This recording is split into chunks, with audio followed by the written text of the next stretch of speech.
Et si le problème n'était pas que tu ne bois pas assez? L'histoire se passe dans le 4e chapitre du livre de Jean et on y voit Jésus qui est assis au bord d'un puits. Et il y a une femme qui lui rejoint.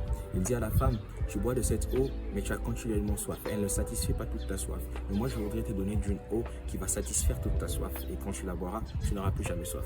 Mais le verset ne s'arrête pas là et c'est là que l'erreur que nous faisons. Mais il dit que des fleuves d'eau vive couleront de toi jusque dans l'éternité. Et c'est juste une réalité qu'il voulait mettre en lumière, une réalité que la nature nous apprend aussi. C'est-à-dire qu'il n'y a que les sources d'eau vive qui ne manquent jamais d'eau. Il n'y a que les sources d'eau qui ne manquent jamais d'eau. Si un sol qu'on arrose va manquer d'eau, mais une source, celle qui est la source d'où les gens viennent puiser, et c'est la même chose qui nous encourage à faire. Et on peut le voir dans le passage qui suit juste après, quand la femme lui dit, donne-moi de cette eau, il lui dit, va. Et c'est la même chose que je veux nous exhorter à faire. Faire comme cette femme et aller partager ce qu'on a reçu, aller partager la miséricorde et la grâce qu'on a reçue, être le témoin de tout ce qu'on a reçu.